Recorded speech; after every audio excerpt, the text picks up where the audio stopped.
Hello student, हमने इससे पहले वाले वीडियो में आपको एक क्वेश्चन कराए थे और उसी वीडियो में एक कॉन्सेप्ट भी बताया था कि अगर जो बी स्क्वायर, ये जो बी स्क्वायर है, ये B square minus 4ac zero के बराबर हो जाएगा। ये कॉन्सेप्ट बताए थे, मतलब थ्योरी पार्ट में दिए थे कि अगर जो बी स्क्वायर में 4ac जीरो से बराबर हो जाएगा, एक द्विघाती समीकरण दिया हुआ रहेगा और उसमें बी स्क्वायर में 4ac जीरो के बराबर हो जाएगा, तो हम उस द्विघाती समीकरण को सॉल्व करने से पहले कह देंगे कि जो उसका x के दुगुना मान आएगा वो परिमेय संख्या में होगा। बट अगर जो B square minus 4ac zero से बड़ा हो गया, सिर्फ बड़ा हो गया, तो हम बिना सॉल्व किए, उस समीकरण को बिना सॉल्व किए हम कहेंगे कि उसका जो मूल्य आएगा वो अपरिमेय आएगा और अलग अलग आएगा। इसका जो मूल्य आएगा वो परिमेय आएगा और क्या आएगा, बराबर आएगा। हम यही कॉन्सेप्ट दिए थे। इसका तो एक क्वेश्चन करा दिए थे, लेकिन इसका क्वेश्चन नहीं कराए थे। इसी का क्वेश्चन हम इस वीडियो में कराएंगे। चलिए, क्वेश्चन है, ये पहले क्वेश्चन दिया हुआ है 18 minus 12x plus 2x square बराबर 0। अब ऐसा दिया हुआ है तो हम इसको सजा कर लिख लेते हैं। कोई भी समीकरण दिया हुआ रहे, अगर जो सजा कर नहीं लिखा हुआ है तो आप पहले सजा कर लिख लें, उसके बाद सॉल्व करें। तो हम सजा कर लिखेंगे, ये भी सजा कर लिखा हुआ है, 0 से 1 2 तक आया, ये 2 है ना सबसे बड़ा, इसके बाद 18। लेकिन जनरली जैसा देखने में लगे हम वो ऐसा बनाएंगे। वैसा बनाने के लिए हम पहले उसको उलट दिए, सिर्फ इसको इधर, ये वाला यही रहा और इसको इधर कर दिए। देखिए यहाँ पर वही किए, 2x square minus 12x plus 18 बराबर 0 है। अब क्या करेंगे, इसका a निकालेंगे। तो a कैसे, मतलब x स्क्वायर के जो रहता है बगल में वो a होता है, जो x के बगल में रहता है वो b होता है, और जिसमें x वगैरह कुछ नहीं लगा हुआ रहे वो c होता है। अब d निकालेंगे। d का फॉर्मूला होता है बी स्क्वायर माइनस 4ac। जब d का formula B square minus 4ac हो रहा है तो यहाँ पे हम अब वैल्यू रखना स्टार्ट कर देंगे। इसका मान रखना, वैल्यू मतलब मान।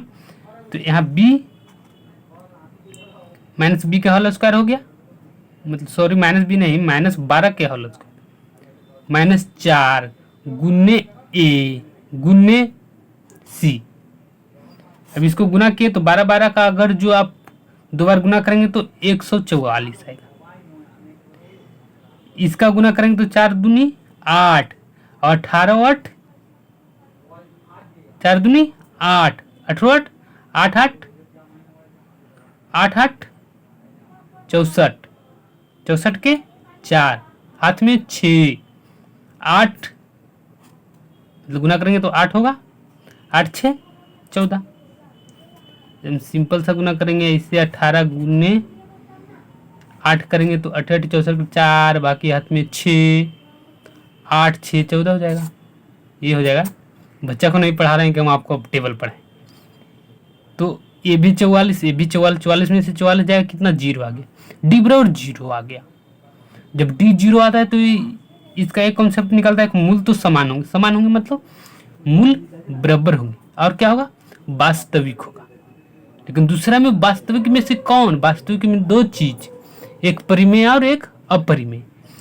तो हमें ध्यान रखना है कि जब d 0 हो जाए तो मूल तो वास्तविक होगा, ये जरूरी है, लेकिन परिमेय होगा, अपरिमेय नहीं होगा। क्या होगा, परिमेय होगा।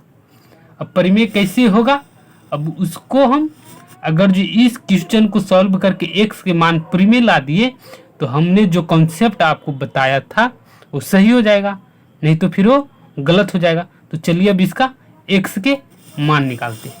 तो x के मान निकालने के लिए हमें क्या करना पड़ता है, श्रीधराचार्य का सूत्र लिखना पड़ता है, जिसमें हम विवेचक यूज करते हैं। उसी सूत्र को हम क्या कहते हैं, श्रीधराचार्य का सूत्र। तो x बराबर एक होता है minus b plus root over d बट्टे में, पूरा के बट्टे में 2a, और एक होता है minus b minus root over d बट्टे में 2। ये एक्स का 2 मान आया है। अब ये एक्स का 2 मान है, लेकिन बी और डी और ए हमें रखना होगा। इसे रखने के बाद ही हमें एक्स का मान जो चाहिए वो मिलेगा। ऐसे तो ये है, लेकिन यहाँ पर इसके अनुसार बी डी ए रखेंगे तब ना एक्स की मान आएगा। तो माइनस बी है, पहले यही वाला लेकर चल रहा है। तो माइनस बी, तो माइनस तो आगे लगा रहेगा, बी के जगह पे कितना है -12, तो -12 बैठा दिए, प्लस √डी कितना है 0 है, 0 बटे 2 गुने ए के जगह पे कितना है 2 है, बराबर है 12। देखिए 0 का अगर जो वर्गमूल करेंगे तो 0, ए माइनस है, माइनस गुने माइनस प्लस हो जाएगा। तो 12 में जब आप 0 जोड़ेंगे तो 12 ही रहेगा, इसलिए यहाँ 12 हो गया, बटे 2 दूना 4। इसको भागा लगाएंगे तो 3 आएगा। एक्स का मान आया कब, जब इसको लेकर चले। अबरी बार इसको लेकर चलेंगे, तो इसको लेकर चलने पर भी क्या आना चाहिए, 3 ही आना चाहिए। तो हम जानेंगे कि डी के अगर जो 0 हो रहा है तो मूल समान हो गया। और ये 3 क्या परिमेय है या अपरिमेय, परिमेय है। तो हमने तो प्रूव कर दिया है अभी कि जब डी 0 हो जाए, तो उस द्विघातीय समीकरण का जो मूल होगा वो परिमेय होगा। है समझ में। चलिए अब दूसरा एक्स का मान भी निकालते हैं, आपको 3 ही मिलेगा। देखिए अब दूसरा लेकर चल रहे हैं, तो माइनस बी, माइनस यहाँ पे इसे पहले वाले में क्या लेकर चले थे, प्लस। अब क्या लेकर चल रहे हैं, माइनस बटे 2 है, बी के जगह पे रखेंगे, डी के जगह पे मान रखें, ए के जगह पे मान रखें। सॉल्व करने पर ऊपर वाला कितना आया, 12 आया, बटे 4 भागा दिए 3 आ गया। तो पहले वाला भी 3 आया था, अभी भी 3 आया, तो एक्स के मान समान हो गया। कब, जब डी 0 हो रहा है, डी मतलब b² माइनस 4ac जब 0 हो रहा है, तो जो एक्स का 2 गो मान आएगा तो दोनों एक ही मान आएगा, मतलब दोनों सेम मान आएगा। ये 3 भी, ये भी 3 है, यानी कि 2 मान है लेकिन एक ही मान है 2 बार। और दूसरा कॉन्सेप्ट क्या था कि अगर जो b² माइनस 4ac अगर जो 0 के बराबर हो जाए तो जो मूल निकलेगा उस समीकरण का वो परिमेय संख्या होगा। तो 3 परिमेय संख्या, परिमेय संख्या कैसे, पिवोटा क्यू के रूप में रहता है उसको परिमेय कहते थे। ये भी तो है 3, कुछ नहीं लिखा हुआ तो नीचे 1 तो जरूर हो जाएगा, कुछ नहीं तो नीचे 1 होता है। ये नहीं कि किसी कि आप कैसे कर दी, ये नहीं सवाल पूछना है। 5 है तो मतलब हम पहले मान रहे हैं कि 5/1 है, ये 5 है तो इसके आगे प्लस भी रहता है लेकिन नहीं लिखा जाता है।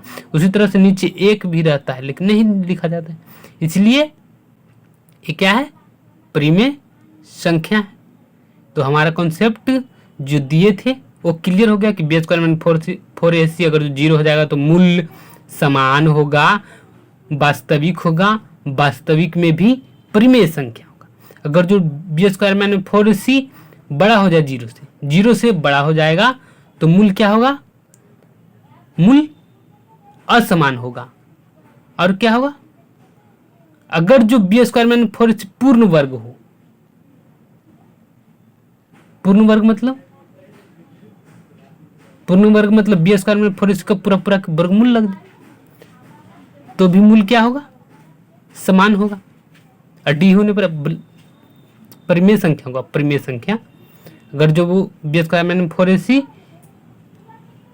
आपको पूर्ण वर्ग हो जाए तो परिमेय संख्या आएगा जो मूल होगा और वास्तविक होगा। ज़्यादा बोलेंगे तो वीडियो भी लंबा हो जाएगा और ज़्यादा बोलने से लोगों को ज़्यादा समझ में भी नहीं आता है, तो उतना डिटेल हम नहीं जाते हैं। तो एक कॉन्सेप्ट आया, फिर एक कॉन्सेप्ट निकला, इसको जब सॉल्व किए तो कि अगर d बराबर 0 हो तो मूल समान होंगे, ये तो हमने प्रूव कर दिया। अर्थात d का मान 0 हो गया तो d लिखने से क्या फायदा, -b/2a कॉमा -b/2a 2 बार हो जाएगा, ऐसे समझ में। एवं परिमेय होगा, ये तो अभी यही बता दिए, मूल क्या होगा, परिमेय होगा। अब इस वीडियो को हम यहीं पे समाप्त कर रहे हैं क्योंकि और आगे करेंगे तो ज़्यादा हो जाएगा। इसके बाद में जो वीडियो आएगा अब वो डायरेक्ट एनसीईआरटी का सॉल्यूशन लेकर आएगा।